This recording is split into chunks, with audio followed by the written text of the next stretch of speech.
आज हम जानेंगे म्यूचुअल फंड इन्वेस्टिंग में अगर सक्सेस अचीव अचीव करनी है तो उसके लिए ये तीन क्वालिटीज होना बहुत जरूरी है। Patience, consistency and discipline. अगर इन तीनों में से एक भी चीज में आपने अचीव नहीं करी तो आपके म्यूचुअल फंड इन्वेस्टिंग में उतने बढ़िया रिटर्न्स नहीं मिलेंगे जो आप एक्सपेक्ट कर रहे होंगे।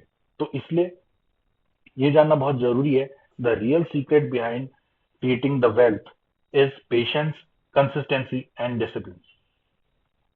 तो सबसे पहले हम जानेंगे द पावर ऑफ कंपाउंडिंग।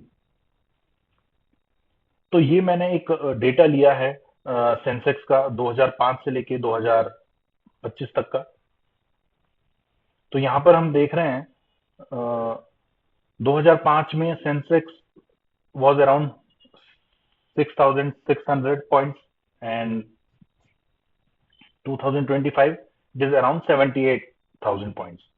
तो अगर मैं इस 20 साल में ये निकालूं कि कितना CAGR मिला बेस्ड ऑन दिस, ठीक है, तो वो आता है करीब 13%।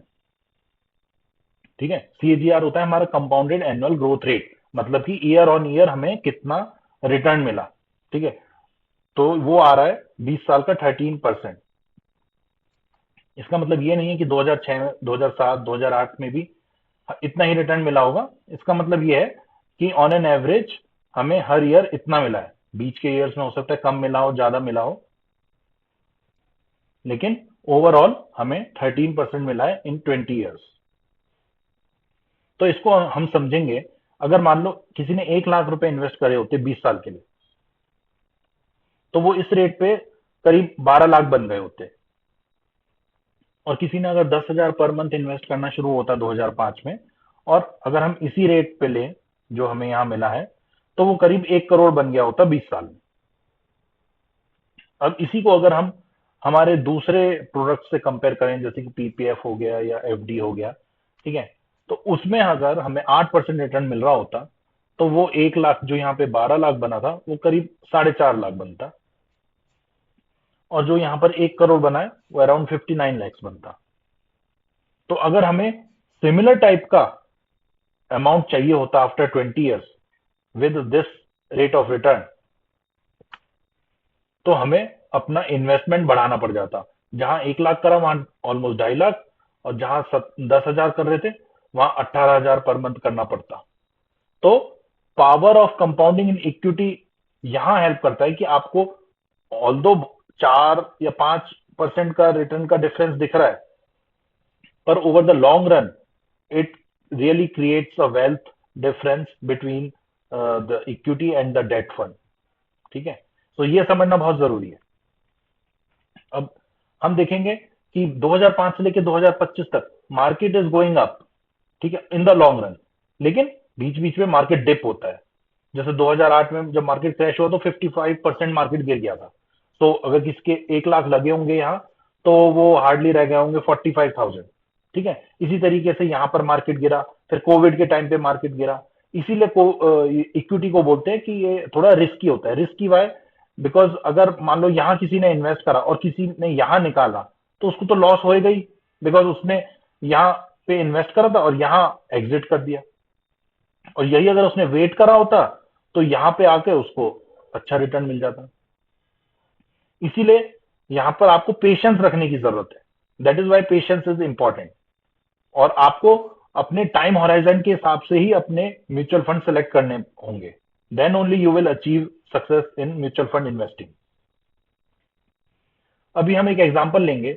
मान लो कोई 30 साल का बंदा है, और वो उसने एक अपना प्लान बनाया कि वो बाय रिटायरमेंट उसको 5 करोड़ चाहिए। ठीक है, तो वो क्या करेगा, 10,000 पर मंथ इन्वेस्ट करना शुरू करेगा। 12% के रेट से भी उसको करीब करीब 3 करोड़ मिल जाएंगे when he reaches around 60 years.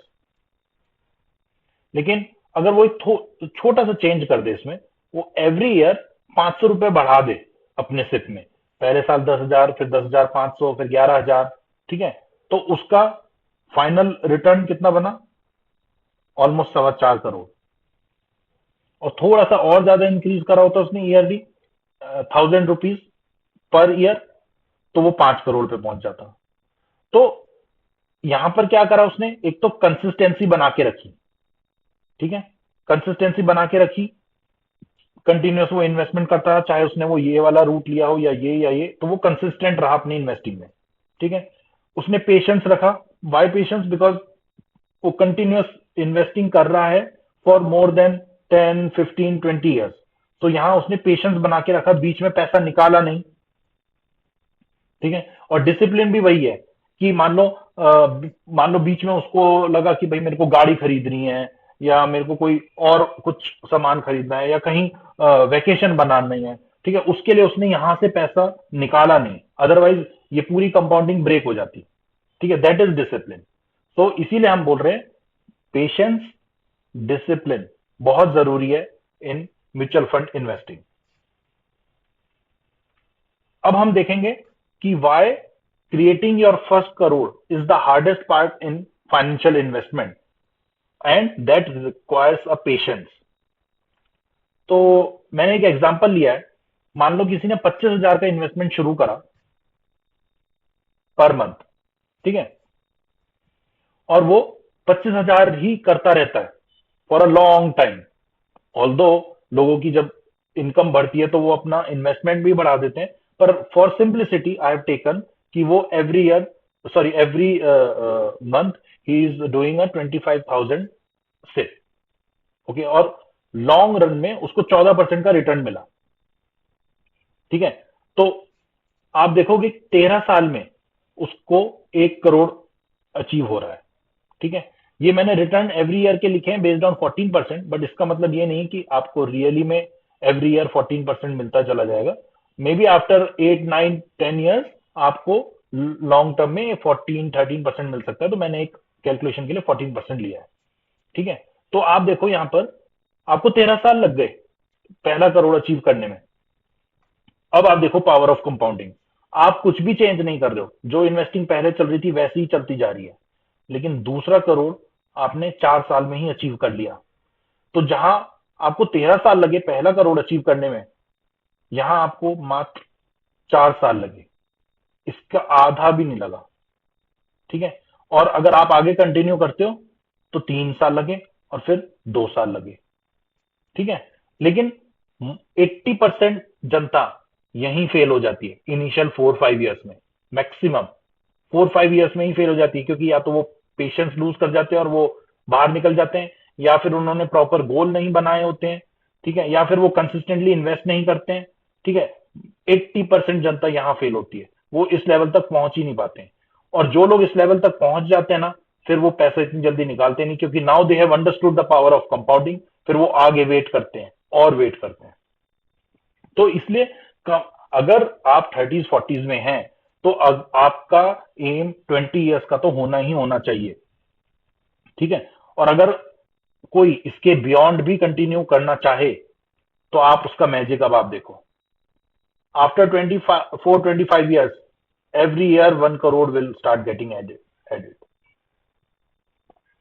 ठीक है, तो अब काफी लोगों को लग रहा होगा कि ये सब एक थियोरटिकल वैल्यूज में दिखा रहा हूं, ये रियलिटी में पॉसिबल नहीं है। ठीक है, तो अब हम एक एग्जांपल देखते हैं। आईसीआईसी का ये एक फंड है, आईसीआईसी प्रूडेंशियल ईएलएसएस। ओके, आप वेबसाइट पे जाकर देख सकते हैं इनकी। कब लॉन्च हुआ था? 1999 में। ठीक है, आज 26 साल हो गए।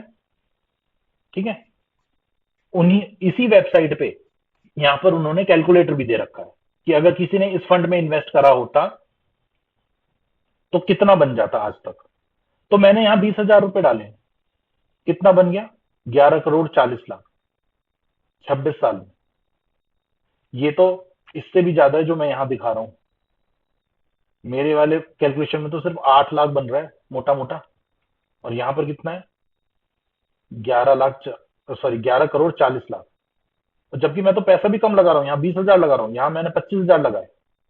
तो इसका क्या मतलब है? इसका मतलब ये है कि इस फंड ने इससे कहीं ऊपर रिटर्न दिए हैं। राइट, तभी तो पैसा भी मैं कम लगा रहा हूं और उस टाइम फ्रेम में पैसा भी ज्यादा बन गया। ठीक है, तो ये कोई मैं थियोरटिकल बातें नहीं कर रहा हूं, एकदम रियल रियल जो फंड्स ने दिए हैं उसी के अकॉर्डिंग बात कर रहा हूं। बट दैट डजंट मीन कि आप अपने रिटर्न्स की एक्सपेक्टेशन हाई रखें। आप 12 से 14 के बीच की रख सकते हैं। अगर ज्यादा मिल जाए तो बहुत अच्छी बात है, लेकिन 12 to 13 भी मिलेगा तो भी आप अपने फाइनेंशियल गोल्स अचीव कर लेंगे। ठीक है। अब काफी लोग होते हैं जो जिनकी रेगुलर इनकम नहीं होती, जैसे बिजनेस ओनर्स हो गए, फ्रीलांसर्स हो गए, ठीक है, शॉप ओनर्स हो गए। वो उनके लिए ये रेगुलर इन्वेस्टिंग एक बहुत बड़ा चैलेंज बन जाता है। वाई? क्योंकि उनकी मंथली एक फिक्स्ड इनकम नहीं होती है, कभी कम आता है कभी ज्यादा आता है। तो उनके लिए ये परेशानी बन जाती है कि वो कैसे इन्वेस्ट करें, एक कंसिस्टेंट इन्वेस्टिंग कैसे करें। ठीक है। तो आज हम समझेंगे कि अगर आप सिर्फ अगर आप सिप करना चाहते हैं तो उसके लिए जरूरी ये नहीं है कि आप मंथली एक सिप करें। जरूरी ये है कि आपकी इन्वेस्टमेंट कंसिस्टेंट होनी चाहिए। ठीक है। कैसे?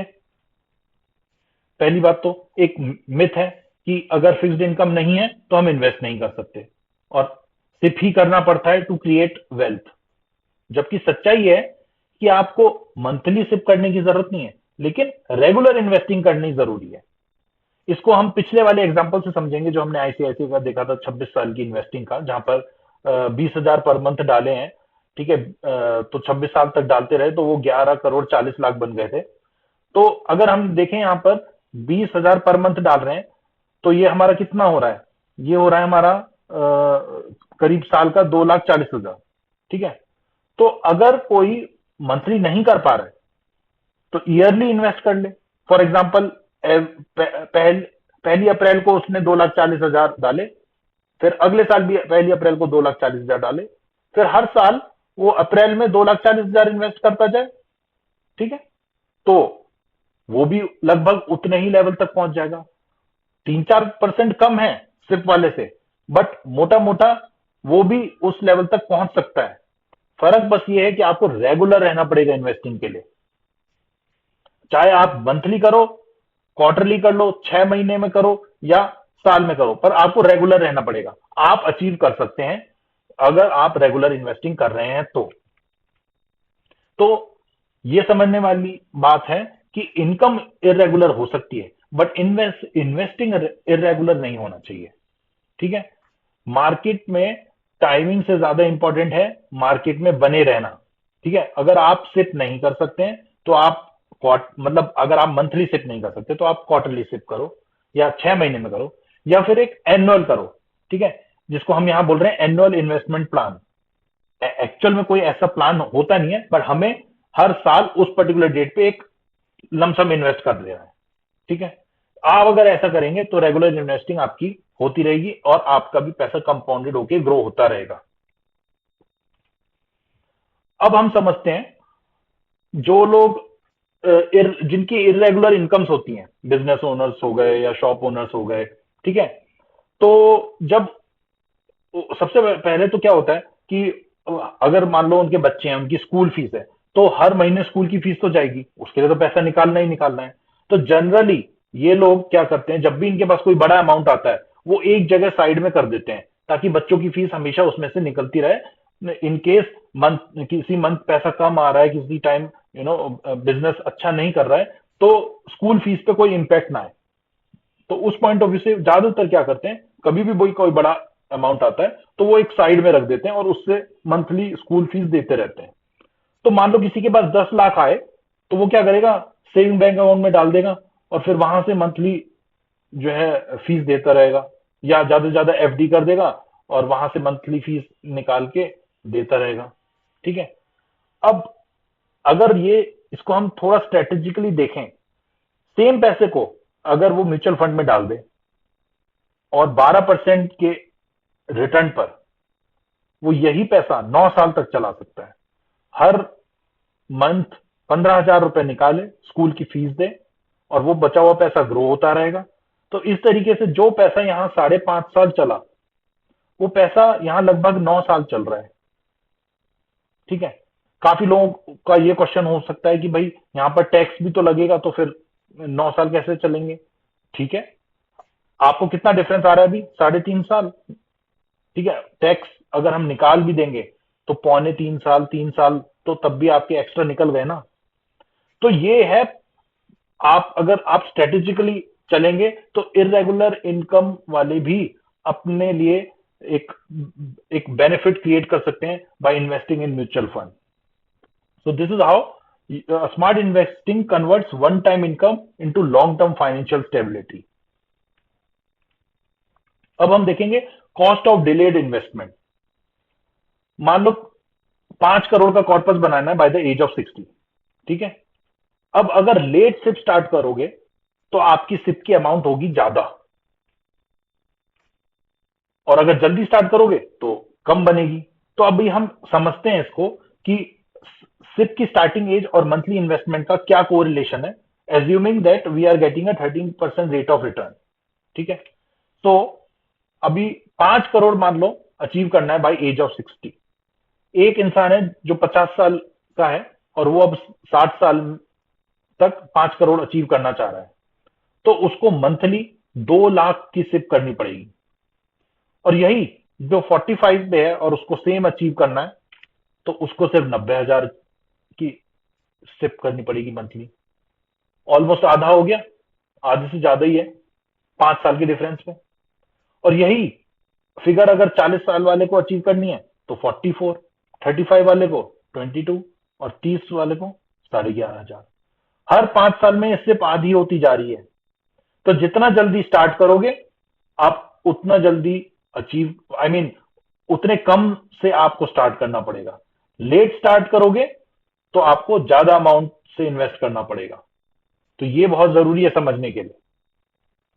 दैट इज वाई मार्केट में कितना टाइम बने रहोगे that is more important than how much you are investing. अब हम समझेंगे म्यूचुअल फंड को विद अ मैंगो ट्री कैसे कंपेयर कर सकते हैं. एक फार्मर है, वो एक मैंगो ट्री का प्लांट लगाता है. ठीक है. अब वो मैंगो ट्री में ना तो 3 साल बाद फ्रूट आने वाला, ना 5 साल बाद, ना 7 साल बाद. उसे पता है. वो तब भी उसके लिए काम करेगा, उसकी देखभाल करेगा. ठीक है. उसको पानी देगा और जो भी उसको खाद वाद देनी है सब देगा, अच्छे से उसकी टेक केयर करेगा. और फिर 9वें 10वें साल बाद उसको पहला फ्रूट मिलेगा उसमें. ठीक है. और जब पहले साल उसको फ्रूट मिला, उसके बाद से एवरी ईयर उसको यहां पर फ्रूट मिलेगा और वो उसको बेचेगा मार्केट में and he will earn from it. लेकिन उसके लिए उसने यहाँ पेशेंस रखा. ऐसा नहीं है कि यहां लगाया और 5 साल बाद अरे यार फ्रूट नहीं आ रहा है, इसे निकालो पेड़ को. ऐसा नहीं करेगा वो, क्योंकि ये उसका कैरेक्टरिस्टिक है पेड़ का. वो अपने टाइम से पहले फ्रूट देगा ही नहीं. तो यहाँ पर पेशेंस बहुत जरूरी है और वही फार्मर पेशेंस बना के चलता है. अदरवाइज तो वो कभी भी मैंगो ट्री उगाएगा ही नहीं. सिमिलरली वेल्थ अगर आपको क्रिएट करनी है म्यूचुअल फंड में, इनिशियल 3-4 साल तो सिर्फ आपके पोर्टफोलियो को बनने में, उसमें कंपाउंडिंग इफेक्ट आने में टाइम लगता है. फिर 5-6 साल तक आपका एक एक्यूमुलेशन बनता है. जब आप मंथली सिप कर रहे हो तो 5-6 साल में एक एक्यूमुलेशन बनता है. तो 8वें 9वें साल से आपको रियल रिटर्न्स देखने को मिलेंगे. और उसके बाद every year it will be compounding, जो कि हमने एग्जाम्पल में देखा था कैसे वो 1 करोड़ बनने में 13 साल लगे और फिर उसके बाद कैसे जल्दी जल्दी बन रहा था. तो आपको इनिशियली तो टाइम लगेगा ही. यही पेशेंस रखना है. That is why it is so important to have patience in this investing. अब हम समझते हैं एक रिटायरमेंट स्ट्रेटेजी. अगर कोई 50 साल का है और उसने अभी तक कोई इन्वेस्टिंग नहीं करी थी, ठीक है, बिकॉज उसको नॉलेज नहीं थी या जो भी है, but he did not do any investing. तो उसके लिए क्या स्ट्रेटेजी हो सकती है? ऑब्वियस सी बात है कि उसको अब थोड़ा बड़ा अमाउंट इन्वेस्ट तो करना ही पड़ेगा. ठीक है. अब मैंने एक एग्जांपल लिया है एचडीएफसी रिटायरमेंट सेविंग फंड. 26 फरवरी 2016 को लॉन्च हुआ है. ऑलमोस्ट 10 साल हो गए. ठीक है. कितना परसेंट रिटर्न दे रहा है? 18%. तो अगर कोई 50 साल का तब रहा होता और उसने इन्वेस्ट करा होता अपने रिटायरमेंट के लिए या 60 साल के लिए प्लान करा होता, ठीक है, और इस टाइम पे उसने इन्वेस्ट करा होता, तो वो 18% के रेट पे ग्रो कर गया होता. और ये 18% बहुत ही अच्छा रिटर्न है. लेकिन एक और चीज नोट करें आप यहाँ पर, एक साल में कितना कम रिटर्न है. तो इसीलिए हम बोलते हैं इक्विटी म्यूचुअल फंड में आपको शॉर्टर ड्यूरेशन में नुकसान हो सकता है, लॉन्गर ड्यूरेशन में ही आपको कुछ बेटर रिजल्ट्स मिलेंगे। सो नाउ विल सी, अगर किसी ने 40 लाख इन्वेस्ट करे होते 10 साल के लिए उसी फंड में 18% के रेट पे, तो 2 करोड़ उसका बन जाता 10 साल में। अब 40 लाख मैंने इसलिए रखा है बिकॉज जैसा कि हमने पहले देखा था कि 50 साल में अगर किसी को इन्वेस्टिंग करनी है फॉर 10 इयर्स फॉर रिटायरमेंट, उसको अपना इन्वेस्टिंग अमाउंट तो ज्यादा रखना ही पड़ेगा। लेकिन आप ये देखिए 18% के रेट से उसको 2 करोड़ बन गए, और फिर इसी 2 करोड़ से वो आगे की लाइफ आराम से निकाल सकता है। वो इस पैसे को निकाले नहीं, रखे रहने दे उसी में, ठीक है। और अभी हमने मान के चला चला कि 18% रिटर्न मिल रहा है। मैं let's assume I am let's assume कि आगे चल के उसको ये रिटर्न नहीं मिल रहा है, 13% मिल रहा है। मतलब ऐसा हो सकता है ना कि फंड उतना बढ़िया परफॉर्म नहीं कर रहा है, उसकी परफॉर्मेंस गिर गई, तो लेट्स एज्यूम कि अब वो 13% रिटर्न दे रहा है। तो अगले 20 साल तक मान लो वो यही पैसे को जो यहाँ बना था उसको निकालेगा नहीं और इसी में रहने देगा। तो वो अगर हर महीने भी 2 लाख रुपए निकालता रहेगा ना, तो भी वो आराम से अगले 20 साल निकाल देगा। ये देखो इन्वेस्टेड अमाउंट यहाँ पर 2 करोड़ है, हर महीने वो 2 लाख रुपए निकाल रहा है, ठीक है। और टोटल इतना निकाल लिया उसने, उसके बाद भी यहाँ बैलेंस उसके पास बचा रहेगा। तो आप अगर 50 के हैं, तो आप अगर एक स्ट्रेटेजिक तरीके से इन्वेस्ट करेंगे, तो आगे के लिए रिटायर्ड लाइफ के लिए आप एक्यूमुलेट कर सकते हैं corpus. So most investors fail in mutual investing. Why? What is the reason? पहला है panic in the market fall. जैसे ही मार्केट फॉल होता है वो अपना पैसा निकाल के चले जाते हैं। क्यों? क्योंकि उनको रिटर्न नहीं दिख रहे होते हैं। 1 साल 2 साल 3 साल रिटर्न नहीं दिखेंगे, वो निकल जाते हैं। वो सोचते हैं इससे बड़ा तो एफडी है। देन फिर दूसरा है चेज रिटर्न्स। वो रिटर्न चेज करने लगते हैं कि जिस जिस म्यूचुअल फंड में सबसे ज्यादा रिटर्न है मैं उसी में इन्वेस्ट करूंगा। फिर जब उनको रिटर्न नहीं मिलता है तो फिर वहां से निकाल के किसी और में इन्वेस्ट करने लग जाते हैं। फिर तीसरा है स्टॉप इन्वेस्टिंग मिडवे। उनकी सिप चल रही होती है, बीच में वो बंद कर देंगे। क्यों? क्योंकि भाई उनको कहीं घूमने फिरने जाना है या गाड़ी के लिए ईएमआई निकालनी है, तो वो बंद कर देंगे। कुछ भी रीजन हो सकते हैं, ठीक है। तो ये सब के कारण वो जो है कंटिन्यू नहीं कर पाते हैं। फिर उसके बाद है दे लूज पेशेंस, जो कि हमने डिस्कस करा। तो अगर आपको म्यूचुअल फंड में सक्सेस पाना है तो अपने बिहेवियर को शिफ्ट करना होगा, then only you will build the wealth. So how do we help investors? हम उनको हेल्प करते हैं उनको उनके डिसिप्लिन इन्वेस्टिंग में। हम हेल्प करते हैं उनको कंसिस्टेंसी मेंटेन करने में। हम उनको हेल्प करते हैं to maintain the patience when the market is down. We focus more on goals rather than returns, goal based investing. Okay, so therefore we have to understand that wealth creation is a result of behavior, not timing. Strategies 20% 25% होती है, but main behaviour है। Mainly जो लोग इसमें success नहीं पाते हैं, that is because of behaviour. और ये अगर आपको डाउट लगता है तो मैं आपको कुछ स्टेट्स दिखाऊंगा। ये देखिए, इकोनॉमिक टाइम्स का एक स्टडी थी जहां पर वो बोल रहे हैं mutual funds gets redeemed within a year. 50% mutual funds are getting redeemed within a year, ठीक है। फिर एक 2022-23 में स्टडी हुई थी जहां पर यह देखा गया कि 73% of the mutual fund units are redeemed within 2 years। Only 3 to 5% units are continued for more than 5 years। तो ये ही कारण है, this is what we are discussing here. ये जो इन्वेस्टर्स का बिहेवियर है, that is the reason why they are failing to get the returns and generate the wealth. Otherwise funds generate कर रहे हैं but investors are not able to generate the return. Further अगर आपको कोई doubt है तो आप हमसे कनेक्ट कर सकते हैं। We will be ready to help you and assist you further.